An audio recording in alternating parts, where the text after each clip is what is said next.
Looks like a blacksmith shop here kind of thing. Or something.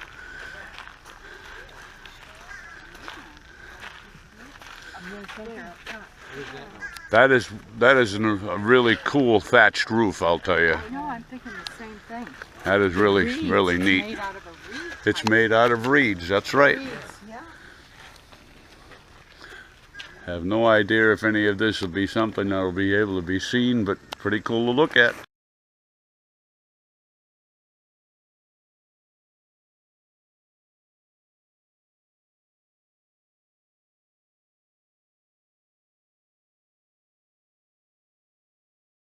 That I smell? Right in the fireplace, there's a burning piece of rope. It's rope that's been treated. Hemp rope, we boil it in vinegar and gunpowder. That is my ignition system to fire the musket. I thought I smelled gunpowder. Yeah, that's called slow match. Yeah. Slow match, and that's why these are match locks, not flint. Definitely burning slow. These muskets are It is burning, isn't it? Yeah, it is. That's why it smells, huh? Yeah. Wow. Hope that fleet doesn't Everything in here is a get working here too soon. This is burning real slow. Correct. So they're all real, just not real old. They're not going to let me anywhere near something 400 years old, guys. Something like that's going to be in a climate-controlled museum under glass, where Yeah. I can't touch it. What are these things? Those are called pikes. Pikes. Yeah. Okay, Down so here where the you. ribbon is, that's the sharp metal pointy part. Pointy part always goes in the other guy. Right. You put the pointy part in the other guy. But the other guy has a sharp metal pointy part on a big long stick Two. trying to go into you. Absolutely. And in Europe, that's the principal weapon of the day. Musket is a support weapon. I got you. All right, so a typical battle, you've got musketeers, you've got pikemen, and you've got cavalrymen on horse. Pike beats horse. Stay with me. Horse beats musket, musket beats pike. It's like rock, paper, scissors. You've got to figure out who's going to go first. So in Europe, not here in America, that's your principal weapon. Battlefields are large open plains, and you're fighting in big, large block formations. So a block of pikemen would be 1,000. Wow. 10 lines of 100 men each, coming across the battlefield like this, with a sharp pointy part heading that way. Well, the enemy's doing the same thing. Those are your battle conditions right there. And what it is a big game of chicken. All right. No one's running away. So these are the shock troops.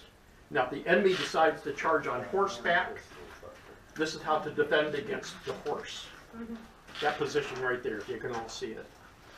Yep. He's bracing the back with his right foot, leaning forward, and so the sharp metal pointy part is about chest high to a war horse. Not a giraffe, not a chihuahua, a war horse. Right? That cavalryman spent a lot of money on that horse. He's got two choices. Stop or keep going. Or get the horse. If he keeps going, the horse is dead and he's on the ground. Cavalrymen are not supposed to be on the ground, they're supposed to be on a horse. Well, the English bring them here to the New World because they expect to fight Spain for control of this area from day one. But they fight the natives instead. And the natives aren't standing out there in a long straight line. All right, they're out there hiding behind trees. Well, the pike is not going to be very effective against an enemy who likes to use cover concealment and ambush. So the pikes today are doing what they did 400 years ago. Collecting dust. Collecting dust. And every soldier here is going to be a musketeer. Sidearm, you're going to get a sword. Don't know how to use it, go and get trained. And that was most of the men here. Who's got a timepiece? What time we got? 9:45. Let's go make some noise. 9:45. That's what you guys are all waiting for. Let me gear up here. Let's make some noise. We're going to make some noise. Yeah. Watch this. We're going to go out and make a couple of bangs here to show you how these things work.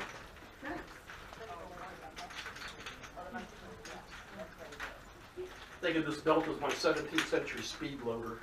My 17th century speed loader. Guys, I got to lock the building up. I do not want to lock you inside. We're going to go to that corner. And that's just my polite way of saying get out. Get out. Get out. Absolutely We'll meet you out cool. there in just a couple seconds. Are the helmets reproductions? Yes. One-on-one, he would have the advantage. It was never, ever one-on-one. The reason those guys could reload in 20 seconds is because of this belt I'm wearing called a bandolier. Everything I need is on this belt. The pouch down here at the bottom, that's your bullet bag. That's where they kept the musket balls. These wooden bottles called chargers, these are your gunpowder holders. Each one holds enough charge of gunpowder for one shot. I got more behind me, I can't even read. Should have about 15 to 20 bottles on the belt. Full company of soldiers is 50, just to make the math easy. Each of my guys have 20 shots on them, 50 men, say it again, 1,000 shots. That's a lot of firepower, guys. A lot of firepower. At the command charge your piece, you take the cap off, pour everything in here down the barrel. Nothing in here today. And you gotta be a little careful while you're doing this. Look what you're holding in your left hand. Burning piece of rope that explodes gunpowder. All right, from this, you get a little excited, it goes over, touches that, you just ruined the rest of your day. Before you put gunpowder down the barrel, though, you got to put a little gunpowder in this compartment called the priming pan. That starts the whole reloading procedure. Prime your pan. Then gunpowder is going to be kept separate for two reasons. Number one, if I prime the pan with one of these, just that little amount, put the rest down the barrel, I've just lost maybe 20 yards distance on that shot. The other reason is it's a different quality of gunpowder. It's finer, burns hotter and quicker. And that's what you want for that initial ignition system. Separate from me is a slightly bigger bottle down here at the bottom. Some other soldiers carry a flask, maybe even a little powder horn. Doesn't matter. You got to keep it separate. But that's step number one. Prime your pan. Today, for demonstration purposes only, I'm going to be using a paper cartridge because the state of Virginia told me to. And they pay my salary. We're not using the wooden bottles. Gunpowder in the priming pan, just enough to fill it. Once that's done, swing the pan cover shut. That's step two. We shut the pan cover because step three is turn the gun over, put powder down the barrel. And that would be followed by a bullet. I am not shooting a bullet today. There's people over there. That's the national park I'm aiming at. We like them. We want to remain friendly with them. So I'm substituting the paper for the bullet. Ram. Everything down to the bottom. You want to compact that gunpowder. Nice and tight. Pull the rammer back out before you shoot, put it back away. Always got to tell the new guys that. All right, at this stage, I am what I call primed and loaded. Can't say locked and loaded, that's a modern term. Bring the weapon back up, take one end of my slow match, blow the ash off the end of it, blowing red hot, cock it. Put it in the holder so the red hot part's facing the priming pan. The holder and the trigger are connected with the bar inside here. That's the lock mechanism. So when I'm ready to shoot, I aim first, then open the pan cover, then pull the trigger. I'm actually lowering fire into gunpowder. Now here's the thing about fire and gunpowder. When these two items get together, it's explosive. I'm going to get what's called the flash in the pan. Immediately that fire, no delay, it's going to travel through a little hole called the touch hole because it touches up the gunpowder. I just ram to the bottom of the barrel. And it's that controlled explosion of gunpowder that forces whatever's in here come out the other end. It's that simple. Once again, if you want to cover your ears, now would be a really good time to do it. Freeze at your piece. Give. Fire. A little louder. Oh, wow. Came into a... If you have any questions, I'll hang around for a little bit. That is You know cool. what's going to happen. I can tell you I did that for your benefit, but I'd be lying.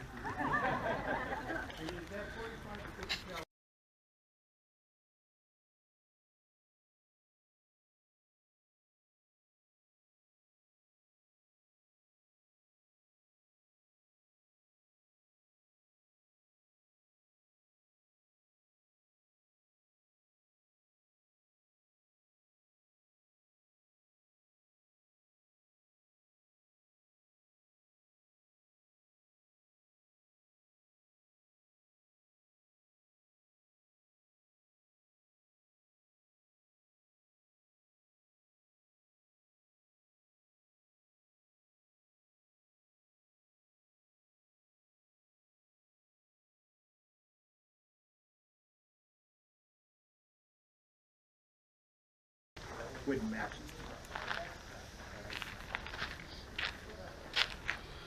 Blacksmith shop. Yeah, this is 3 decks down. This is the main deck, and that's 4. So that's actually 4 decks high, because that's aft, and that's also up above the decks.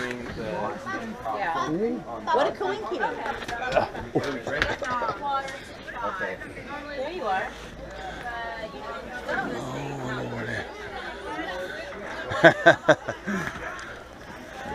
Oh my Lord. Alrighty. Oh, I was wrong. This is 4, and back there was aft. These are replicas of the 3 ships that came here. Take all 3 pictures.